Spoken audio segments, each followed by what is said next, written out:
Flipping NFTs can be kind of rough, but there are other ways to make money in Web3 without flipping NFTs. Talk to 6 different people in this video who are currently making money, have careers in Web3 without the 100x alpha. Crazy, I know, right? If you guys find this channel helpful, please click thumbs up and subscribe. But let's talk about how you can make money in Web3 without flipping NFTs. Okay guys, I'm with one of the premier shit posters, chief of memes when it comes to NFT Twitter, NFT Hawks. NFT Hawks, what does it take to become an elite shit poster? I mean, really, it just takes time and consistency. Like when I first started posting my memes, I was getting maybe 2 to 9 likes. A banger for me was like 15 likes. Like I was good with that. But yeah, really, it just takes consistency. Do you see a future where somebody can be a full-time NFT degen on Twitter? Oh, 100%, 100%. It's already happening with a Thread guy. He's director of vibes for Jenkins. Yeah. So it's already happening, and like some of the money that some of the companies are offering are actually like one of the companies offered me like $5K to just shitpost for them, which is like, I mean, for me, that's a lot of money. $5K a month is a lot of money for me. So it didn't, like, nothing ever happened with it, but. Okay, with my buddy Christian from Collective XYZ, he works for a Web3 company. How does somebody start working for a Web3 company? Dude, how it happened for me is I just got really involved in the space. I mean, we started with Top Shot, we were Moment Ranks initially. So like really just finding something you're interested in the space and then just like putting your heart into that. There's like lots of Web3 job boards out there. And if you have knowledge of the space already, if you have knowledge of the space, it comes through in the interview. And so that knowledge builds up and it shows through the interview. And that's what these companies are looking for, right? Dig your heels in, keep learning, and like it will be recognized by people who are looking to hire in the space. So I'm with Chase. He found out a way to work at a consulting firm and help out with NFTs and Web3. How does somebody land a real world job pertaining to Web3 and NFTs, which is it's such a degen field, it feels like? I think what a lot of people don't realize, especially those who are engaging in Web3 every single day, is you're actually learning so much about a field that is relatively unknown at the moment, especially on the corporate side of things. So there's a massive need for people who are Web3 native that also have maybe traditionally Web2 experience to be able to combine Web2 and Web3 experience to, I guess, work full-time in Web3. So for me, what it looked like was, I spent the last 4.5 years working for a sports team, but also on the side of that was standing up a Web3 company, and kind of through that process. And then after that, through just simply exploring the Web3 landscape, I gained a ton of Web3 knowledge. And, I once I kind of wrapped up what I was doing my Web3 company, I started looking around and saying, well, I want to continue to work in Web3, and started to seek out opportunities where I could combine those two experiences. And it turns out, there was a major consulting firm that was doing that and doing a lot of work in the Web3 space. And so I threw my hat in the ring and it worked out. Okay, I'm with Joel. He's an advisor for Degen Tunes, really successful project. How does someone become an advisor for a project? I met with Bader and Prince, the founders of Degen Tunes, because they had a need. And that need at the time was to put together some high quality apparel for their brand. I was working at an apparel company at the time, and we connected on that. As a result of that relationship, we began to, just conversate and talk about, our histories, our backgrounds. And I found that, something that they needed in their team was something that I was previously experienced within the Web2 space. And so it was a natural fit, and it kind of developed from there. Okay, guys, I'm here with Matt Morgan and Toby Lasso of Nocturnal XYZ. They're kind of building a new frontier of Web3, Web2 management, kind of that intersection there. We wanted to talk about how people are building careers for themselves in Web3 outside of the traditional, alpha sense. Guys, explain to me what Nocturnal XYZ is. I've seen your clients featured in GQ with Robert Pattinson. I've also, seen tons of Vinny Hager work all around the world. Tell us about what you're doing and tell us about how you're bringing value to your clients. Yeah, lovely to be here and love you always. Thank you so much for having us. Nocturnal is brainchild of us both. As many of people in the NFT space will know, I've been around for a little while now. Been lucky enough to manage and help support Vinny Hager's career along with my friend Will Nichols, photographer. Nocturnal is an idea that we've had for a really long time. It's a management company, does a bit of consulting, but mainly sits in that management realm. A roster of really exciting artists that sit inside Web 2 and Web 3. We've been extremely keen to make sure that we sit right in the middle of the line with a Web 3 arm, so that artists can explore all types of mediums, and especially artists who are unaware of NFT technology can have that movement into selling their work as NFTs as well. So you're full-time Web3. What does the day-to-day look like for somebody who's working full-time Web3? Yeah, I mean, I'm in content, so as you probably know, it's a lot. I will be like, to be honest with you, it sounds so lame, but I really am just like keeping up with what's happening, like on Twitter, what's trending, and trying to stay on top of that so that our kind of feed and our activity we're on top of everything. You know what I'm saying? Like, I want to keep our followers in the know, really a core team on the content side of like 4 or 5 people, and working with them to develop ideas for content, stay on top of everything, and making sure that we have like the right vibe, I guess, if you want to call it that. Keeping up with the product team, the engineers. We have a huge dev team, way bigger than we do on the content side, and making sure that we're sharing everything that they're working on. That's pretty much most of my day-to-day. So tell me a little bit about kind of your day-to-day. Along with working at this consulting firm, you're also an advisor for West Coast NFTs, the devs behind Doodles, MFers. What does the day-to-day look like for somebody who's full-time Web3? Day-to-day, right now we've been building out a lot of frameworks, trying to work with brands to help them understand how to navigate the space. And like I said, writing and doing a lot of thought leadership around core concepts and key concepts in Web3, things that we experience every single day that unless you're in the space, maybe not as obvious. So it's a bit of an evolving answer, but I think that's appropriate given Web3 is constantly evolving. So let's say I'm working in Web 2 right now. What do you think the proper outreach is for somebody who wants to connect with some Web3 companies, maybe even somebody like Degen Tunes? If you're in an NFT community, I think that's the most organic way that you can probably approach it, because you understand the ins of that project in particular. But let's say you're not, right? And you wanted to talk to a Web3 project, I would say come up with some sort of proposal, right? Put together what you think could work for this particular brand in any vertical that you're experienced in, how you would carry it out, and what the benefits are for the brand if they choose to do something with you. And so I think that's the best way. So you've been offered positions, money to be like a chief of memes, a shit poster for different projects. Explain what those conversations sound like. Yeah, so I have had a few projects, Web3 companies hit me up to not necessarily be like a chief of vibes or director of vibes or anything like that, but more to like shit post for them to grow the audience that way. For projects, for me personally, I don't like to shit post for them, because unless I know them and I know their intentions are good, because in the Web3 space, you got to be really cautious about that, because your name is really everything. So I just don't morally want to shit post for someone that could potentially rug. But yeah, I had a few companies reach out to shit post for their Twitter. I've had a few people hit me up to make memes for them, just like, hey, I'll send you like half an ETH to make like 20 memes. And I've been offered to like roast projects,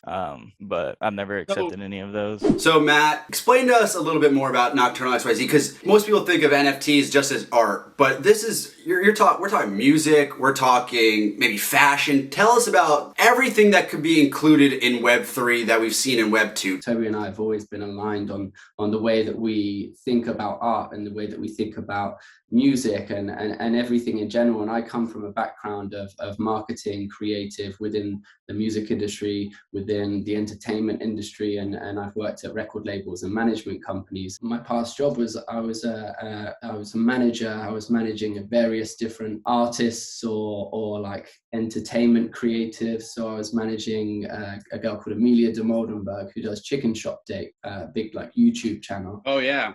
Yeah, I saw the one with Jack Harlow that's super viral. What I've found in the past, whether it's at record labels, whether it's at management companies, is everyone's fighting for the same thing. Like, you have management companies who are managing the same talent. They go, oh, well, we know how to do that. We'll do the copy and paste model that we did with that other person, and we'll do it with a new person who's the same. And in reality, they're just fighting for the same position. So our roster is filled with various talents. So we have a photographer, we have an oil painter, we have a writer director, we have a digital artist. Like all these things can complement each other. They don't have to fight for the same thing.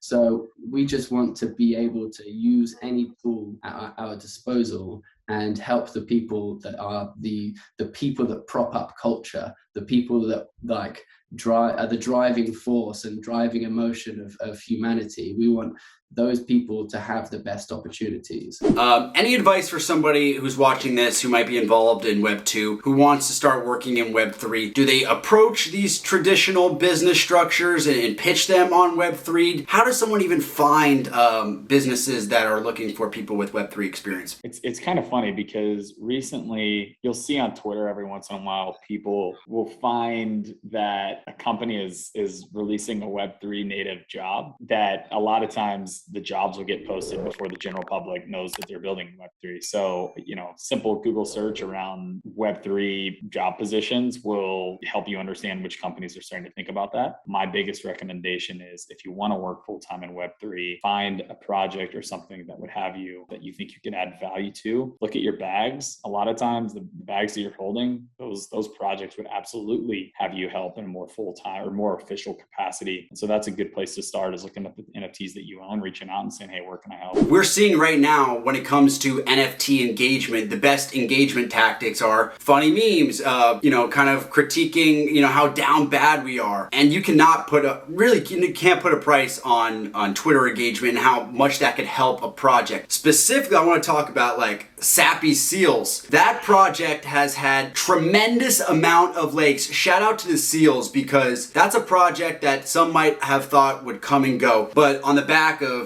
you and I think Alan Carroll and some other like shit posters, that is one of the most relevant ETH projects right now because of the shit posting. So in a monetary sense, it will direct. Pudgy Penguins is another one that do it. Like they have some people who are good at like galvanizing the community. Do you have to have a Sappy Seals to be a shit poster? It seems like some of the best have those, right? I mean, yeah, it does give you +5 on the shit posting aspect, and yeah, Seals have been killing it, man. I think like beginning of bear market, they were like 0.4. And then like as we kept like getting deeper into the bear market, the Seals just kept going up. I think they reached like 1.1 ETH at the top of this bear market. And I think they're chilling at like 0.8 to 0.9 right now. Every influencer, I haven't tried it out yet. I'm not that desperate, but almost every influencer has tweeted out, should I buy a Sappy Seals? # ARF, because they know, boom, banger engagement. I mean, Sappy Seals are going to be there. You're going to engender goodwill from like people like you who, you have 10,000 followers. I have like 60 or whatever, but like you're like more, I would say you're even more well known. Like you hold more weight than even my Twitter account does. So guys, if you're out there and you want to start like a DGen meme